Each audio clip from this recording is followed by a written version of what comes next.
Data था। सबसे पहले हमने पढ़ा था भारमल।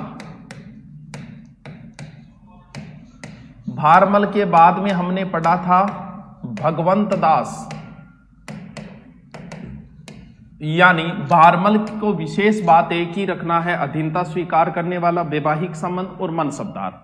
भगवंत दास वैसे कोई इतना इंपॉर्टेंट रोल नहीं रखता है इतिहास के अंदर, तो याद करो तो कर लेना, दो बातें हैं वरना कोई जरूरी नहीं है। अब जो मेन शासक आएगा वो है मानसिंह। ये एक IMPOR-TNT शासक है। मानसिंह इंपॉर्टेंट शासक है, यानी मानसिंह भारमल का पोता है और भगवंत दास का पुत्र है। भारमल का पुत्र है, भगवंत दास का पुत्र है। यानी मानसिंह जी के दादाजी भारमल है और मानसिंह जी के पिताजी भगवंत दास है। हाँ, इतिहास में कुछ विवाद जरूर है इनके पिता से संबंधित, क्योंकि जहांगीर इनके पिता का नाम भक्कू दास लिखता है और कुछ कहते हैं कि भगवंत दास इनका चाचा था। इस तरीके की कुछ भ्रांतियां हैं, लेकिन हम इनको पिता ही मानते हुए पढ़ रहे हैं। ठीक है,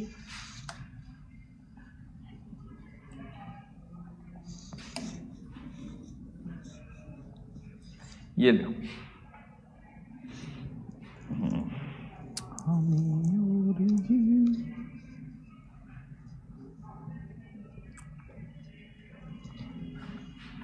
यहां का शासक है अब मानसिंह और दिल्ली का बादशाह वही रहेगा जलालुद्दीन मोहम्मद अकबर। यानी यहां का शासक है अकबर और यहां का है मानसिंह। ठीक है, कुछ अब देखो के वैर के नेवैर साढ़े आदमी इसी अब आप बातें करा। मानसिंह जब भारमल ने अधीनता स्वीकार की थी उस समय मानसिंह की उम्र 11-12 साल ही थी। मानसिंह का जन्म वैसे 1550 या 62 में अधीनता, यानी 12 साल ही उम्र थी। तो उसी समय इनका जन्म मोजम्माबाद में, उसी समय अपने बेटे और पोते को मुगल दरबार में भेज दिया था। तो कहते हैं कि इनकी पहली मुलाकात जो रतनपुरा में हुई और अकबर चित्तौड़ विजय के बाद में रणथंबोर विजय की थी उसने 1569 में। कहते हैं कि मानसिंह अकबर के साथ सर्वप्रथम रणथंबोर अभियान पे सुरजनहाड़ा के विरुद्ध 1569 में गया था, जहां पर मानसिंह की अहम भूमिका है, वहां अहम रोल निभाया संधि करने में जब सुरजनहाड़ा ने अधीनता स्वीकार की। तो मानसिंह बहुत लंबे समय तक अकबर के दरबार में रहे। कहते हैं कि 50 से 55 वर्ष तक सेवा की और लगभग 67 युद्धों में भाग लिया। यानी अकबर की अधिकतर विजयों में मानसिंह का बहुत बड़ा रोल है। अब पहले मानसिंह कुंवर मानसिंह है, फिर राजा बन जाएगा मानसिंह। पहले कुंवर रहेगा क्योंकि भगवंत दास के समय भी तो मानसिंह मुगल सेवा के अंदर है। तो 55 साल बहुत लंबी सेवा होती है। यानी प्रश्न यह बनता है कछुआओं का कौन सा शासक जिसने मुगलों की सबसे लंबी सेवा की, वो है राजा मानसिंह। तो मानसिंह को अकबर ने एक उपाधि दी थी फरजंद। फरजंद रो अर्थ हुआ टाबरो, बेटो, पुत्र, डॉटर, फारसी भाषा में है फरजंद। और बहुत अच्छा रेपो भी बहुत अच्छी थी मुगल दरबार में, यानी सर्वाधिक 7000 की मनसबदारी मिली हुई थी अकबर के दरबार में। बताते हैं 5000 से ऊपर देते ही नहीं थे किसी को अपने बेटों को छोड़ के। Good morning Sandeep Verma. संदीप वर्मा ये कार्य है, चलो कोई बात नहीं। देखो 5000 से ऊपर नहीं देते थे। अकबर के दरबार में दो ही आदमियों को 7000 की मनसबदारी थी। किसको?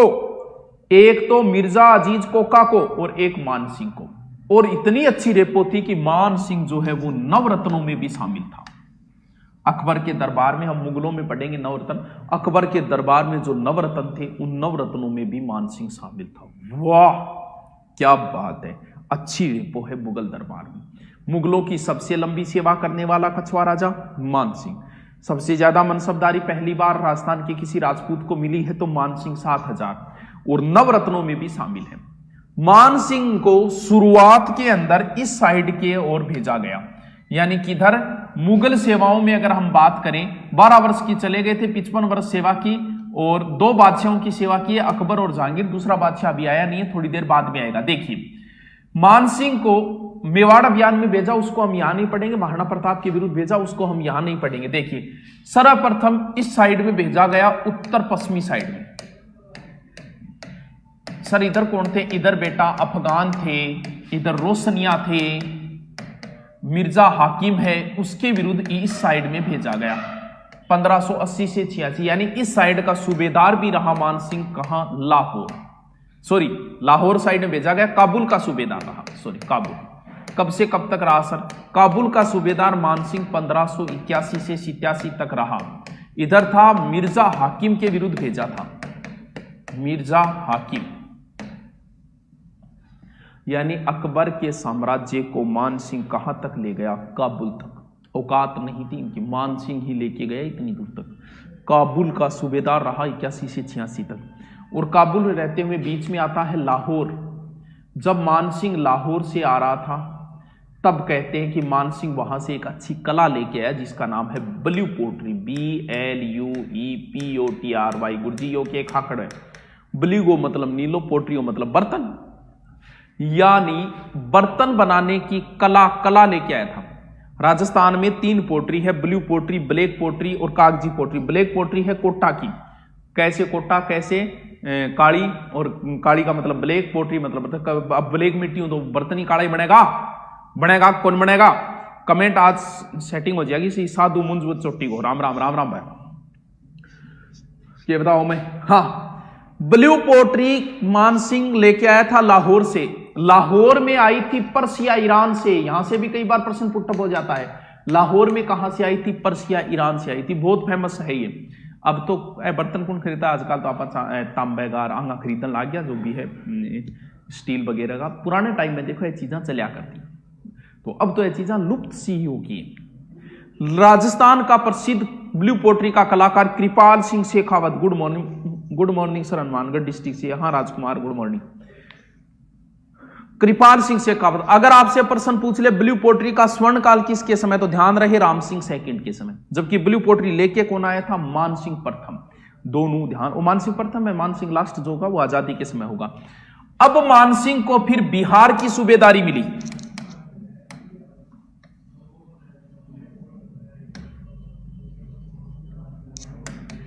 मान सिंह को मिली इस साइड की सूबेदारी, कहां की? बिहार की। मान सिंह को बिहार की सूबेदारी रही थी 1587 से 94, और मान सिंह का राज्याभिषेक 1589 में हुआ था, क्योंकि जब वो बिहार के सूबेदार थे उसमें उनके पिता भगवंत दास की मृत्यु हो गई थी। और जहां भी उनका वारिस हो वहां राज तिलक कर दो। तो मान सिंह का राज तिलक कहां हुआ था? पटना, बिहार में हुआ था ये प्रश्न। और जब वो बिहार के सूबेदार थे उसी समय उन्होंने उड़ीसा भी जीत लिया था। उड़ीसा के बाद में सूबेदार रहे कुछ समय तक किसके? उड़ीसा में था कतलू खां, और उसका पुत्र था नासिर खां।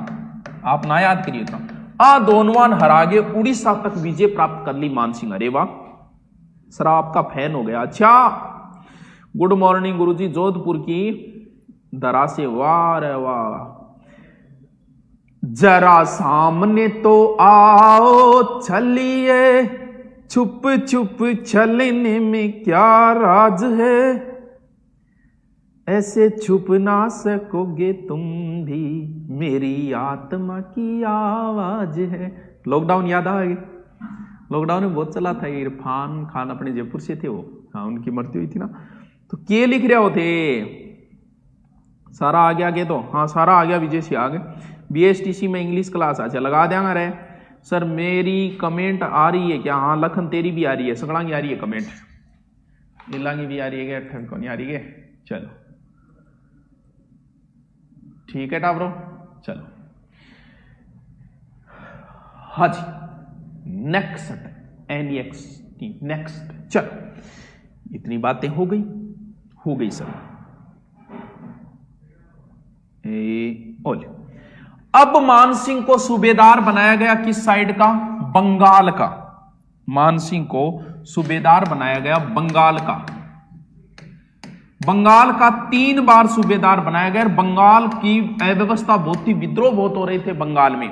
विद्रोह होने की वजह से सर पॉलिटिकल टीचर को अपलोड भी करवा देंगे, बिल्कुल सारा करवा देंगे। क्लास अपलोड नहीं हुई, कल वाली अपलोड नहीं हुई। अरे विष्णु रोज अपलोड हो जाती है तुरंत। हाँ, मान सिंह को मनसबदारी कितनी थी? देखो मनसबदारी घटती बढ़ती रहती थी। शुरुआत जो है कभी 7,000 से नहीं होती थी, प्रमोशन होता रहता था।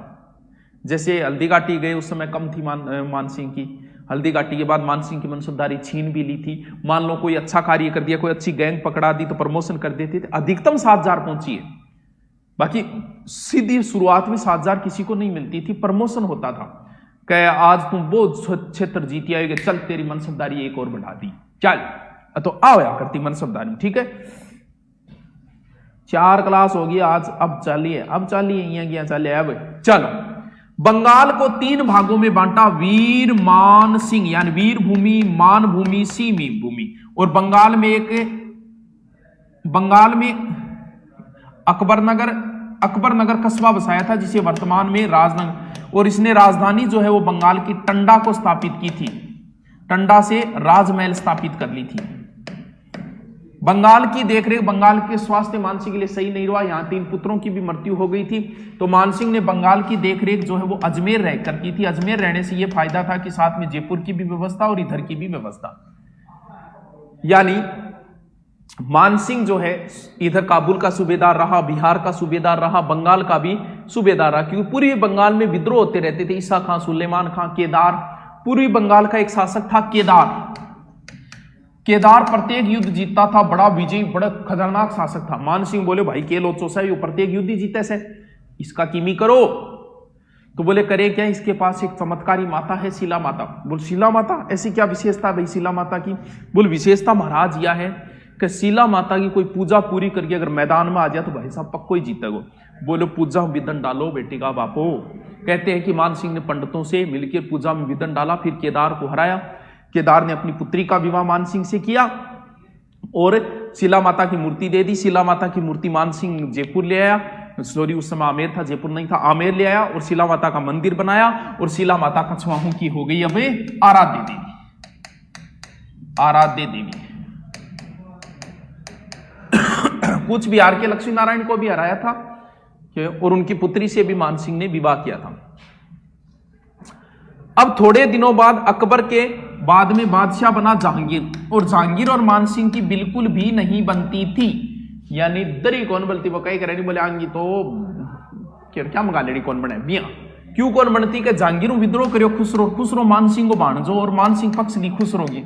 इंग वजह जहांगीर मानसिंह को नाराज हो गयो और नाराज हो गए मानसिंह को भेज दिया था दक्षिणी भारत में, और वहां एक जगह है एलियचपुरा, महाराष्ट्र में पड़े एलियचपुरा में मानसिंह की मृत्यु हो गई थी।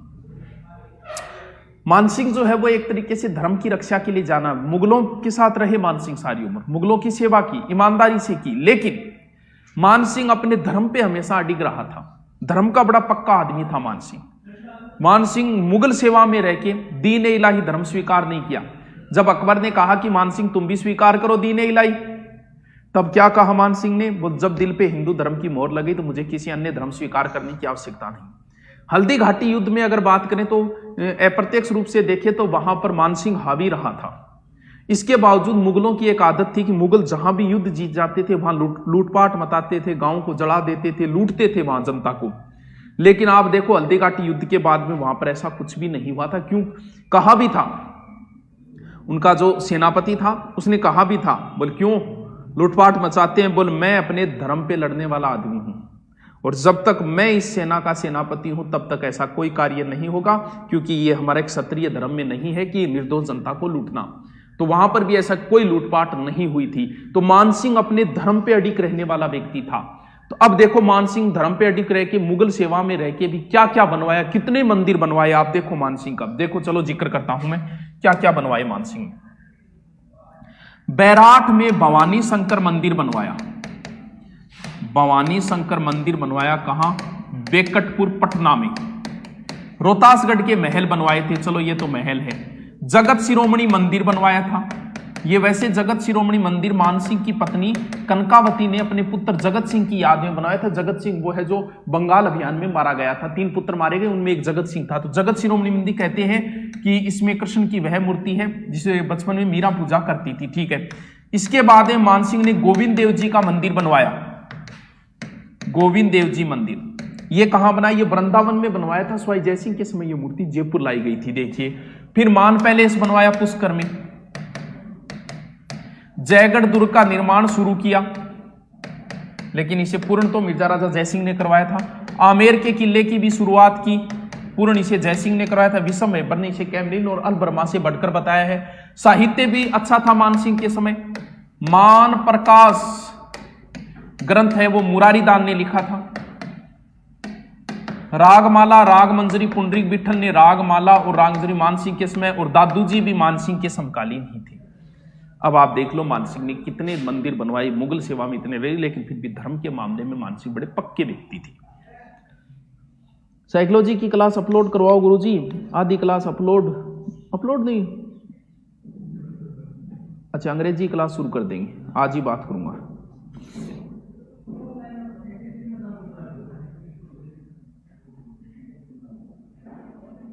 हाँ सर, ये मूर्ति चित्तौड़ से लाई गई थी। देखो सुभाष का लाडला, चित्तौड़ विजय के समय कुछ इतिहासकार तो कहते हैं कि भगवंत दास उनके साथ है। बिल्कुल भगवंत दास चित्तौड़ विजय 1567-68 में हुआ था। मुगलों ने चित्तौड़ दुर्ग को जीत लिया था, वहां पर मीरा मंदिर था। कहते हैं कि वहां मानसिंह भी उनके साथ था, लेकिन मानसिंह तो पहली बार रणथंबोर अभियान पे गए, ऐसा आता है। तो हो सकता है मानसिंह उस समय अगर साथ थे तो मानसिंह लाए होंगे चित्तौड़ विजय के बाद। अगर मानसिंह नहीं भगवंत दास लाए होंगे, क्योंकि वहां से वो मूर्ति है कृष्ण जी की, हो सकता है भगवंत दास जी लेके आए होंगे जब चित्तौड़ जीत लिया था अकबर ने, क्योंकि भगवंत दास चित्तौड़ विजय के समय अकबर के साथ थे। तो वहां से वो मूर्ति उस समय आई है। ठीक है, क्या एडवाइस टाइम मैच लिट के पका लागो बाद में लाग्यो। तो टावरो आज 12 बजे थोड़ा सो सेमिनार है, इन जो आज मानसिंह सिर्फ पढ़ायो है, लिखना रो काम कल करांगा। तो आज के लिए थोड़ी सी माफी चाहूंगा, क्योंकि थोड़ा सो सेमिनार है भी मैं भाग लेनो है। बाने भी 2 बातें कर लिया। आज 12 बजे को नया बच्चा आएड़ा है, बात थोड़ी बातें भी तो बतानी पड़ेगी। हाँ चलो तो फिर कल मिलते हैं। मानसिंह आज कंप्लीट हो गया, लिखेंगे कल। Okay, thank you.